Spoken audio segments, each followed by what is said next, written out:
శ్రీ గణేశాయ నమః. శ్రీ సరస్వతి నమః. శ్రీ గురుభ్యో నమః. భక్తులారా, వ్యాసప్రోక్త భాగవత మహాపురాణం యథాతథంగా చెప్పుకున్నాం.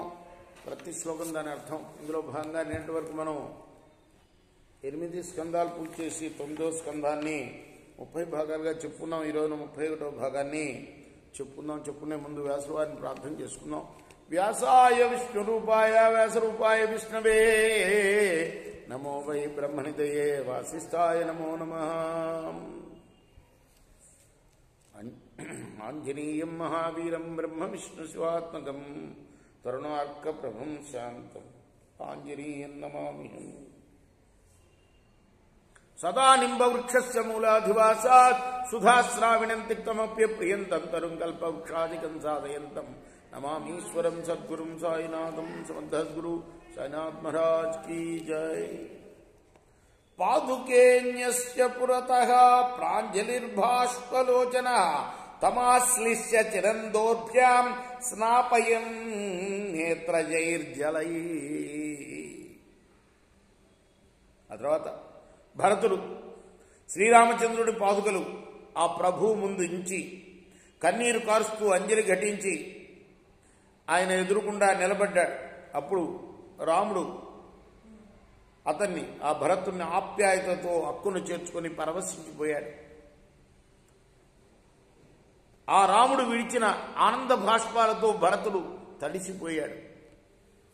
రామో లక్ష్మణ సీతాభ్యాం విప్రేభ్యో ఏర్హన సతమా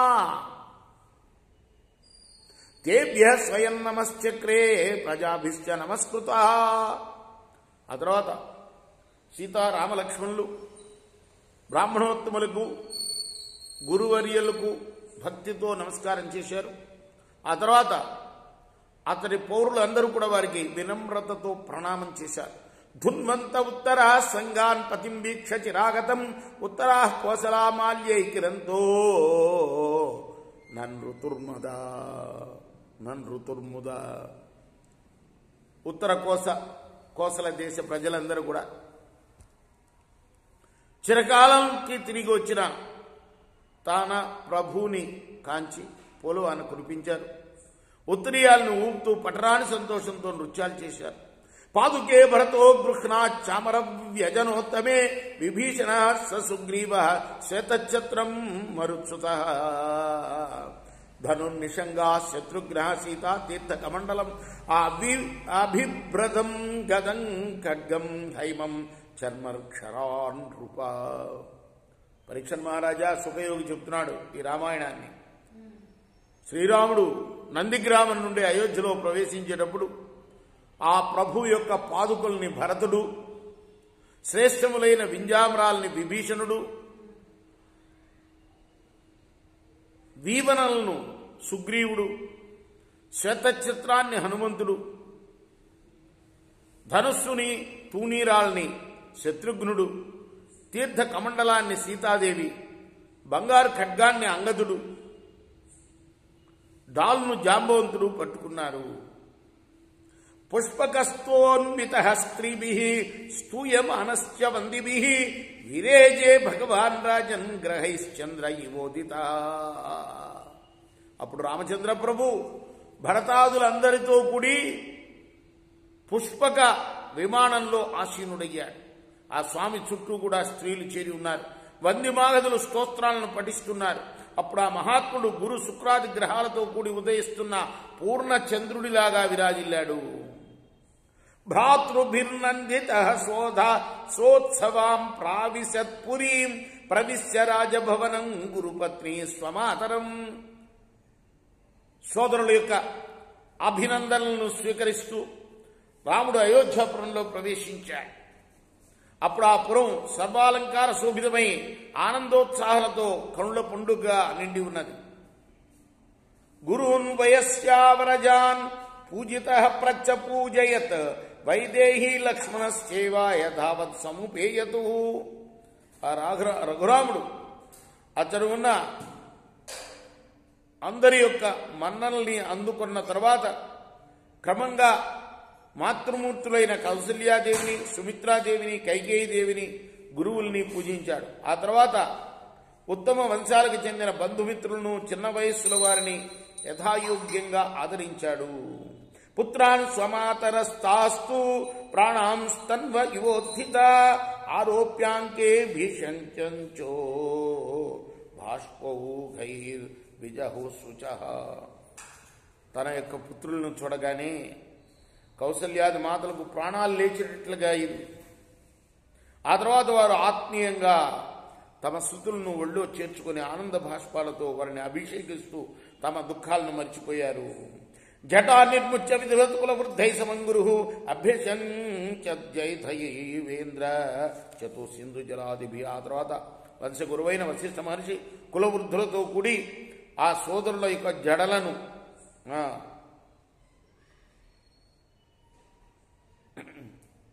జటాజూటాలు ఉన్నాయి కదా, వాటిని అన్నింటినీ విప్పదీశాడు. ఆ తర్వాత చతుస్సాగరాల నుండి అలానే గంగాది పవిత్ర నదుల నుండి తెప్పించిన జలంతో బృహస్పతి ఏ విధంగా ఇంద్రుడికి అభిషేకం చేశాడో ఆ విధంగా శ్రీరామచంద్రుడికి అభిషేక ఉత్సవం చేశాడు. రేపు మనం కొంచెం శ్లోకాలు ఉన్నాయి, పూర్తి చేద్దాం ఈ 10వ అధ్యాయం. ఏవం కృత శిరస్నాన శ్వాసా స్రగ్దలంకృత సలంకృతై శ్వాసోభిర్ భ్రాతృభిర్ భార్యయా భవవు. అభిషేకోత్సవం తర్వాత రాముడు దివ్యమైన వస్త్రాభరణాలతోటి పూలదండలతోటి అలంకృతుడయ్యాడు. తర్వాత చక్కని అలంకారాలతో వస్త్రాభరణాలతో తేజరిల్లుతున్న ధర్మపత్ని అయిన సీతాదేవితోటి అనుంగు సోదరులతోటి కూడి విరాజమానుడయ్యాడు. అగ్రహీదాసనం భ్రాత్ర ప్రణిపత్య ప్రసాదిత ప్రజా స్వధర్మ నిరత వర్ణాశ్రమగుణాన్విత యుగోప పితృపద్రామో మేనిరోపితరంచతం త్రేతాయం వర్తమానాయాం కాలః కృత సమోభవద్ రామే రాజని ధర్మజ్ఞ సర్వభూత సుఖావహి వనాని నజ్జో గిరయో వర్షాని ద్వీప సింధవ సర్వే కామదుఃఖ ఆసాన్ ప్రజానాం భరతర్షభ నాధివ్యాధిజరాగ్లాని దుఃఖ శోక భయక్షమ మృత్యుశ్చారిచ్ఛాతాం నాసీద్రామే రాజన్యదోక్షతే ఏకపత్ని వ్రతధరో రాజర్షి చరిత శుచి స్వధర్మం గృహమే ధీయం శిక్షేన స్వయమాచరాత్ ప్రేమ్నానువృత్యా శీలేన ప్రశ్రయావనతా సతి భియాక్రియ చ భావజ్ఞా భర్తు సీతాహరన్మనః. ఆ తర్వాత భరతుడి యొక్క ప్రార్థనని మన్నించి రామచంద్ర ప్రభు రాజ్య సింహాసనాన్ని అధిష్ఠించారు. దేశ ప్రజలందరూ కూడాను తమ తమ ధర్మాల్లో నిరతులై వర్ణాశ్రమ ఉచితములైన పంచమహాయజ్ఞాల్ని నెరవేర్చారు. ప్రభు తన కన్నబిడ్డల్లాగా ప్రజల్ని పరిపాలించాడు. ప్రజలు కూడా పితృభావంతో రాముణ్ణి గౌరవించారు. సకల ప్రాణులు సుఖశాంతులతో వర్ధిల్లాయి. ఆ శ్రీరామచంద్రుని పాలనలో త్రేతాయుగం కృతయుగంలాగా వర్ధిల్లింది. పరీక్షణ్ మహారాజా శ్రీరాముడి యొక్క పర్యవేక్షణలో ప్రకృతి అంతా కూడా ప్రజలకు సుఖదాయకమై పరిఢవిల్లైంది. వనాలు పుష్పాలు ఫలాలు సమకూరుస్తున్నాయి.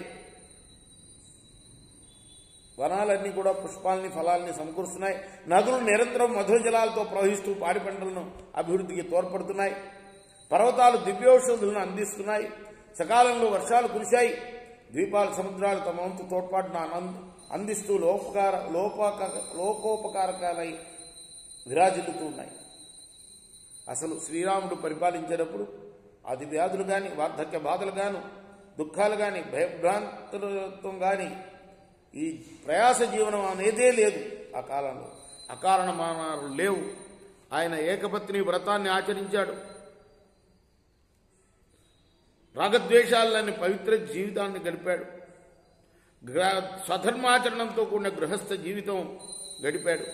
తాను ఆచరిస్తూ ఇతరులకు ఆయన మార్గదర్శకంగా నిలిచాడు.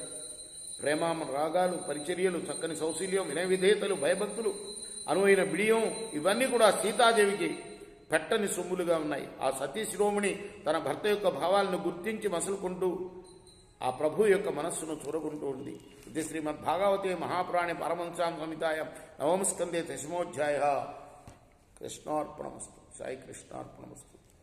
श्री सच्चिदानंद सद्गुरु साईनाथ महाराज की जय। जय गो सद्गुरुनाथ।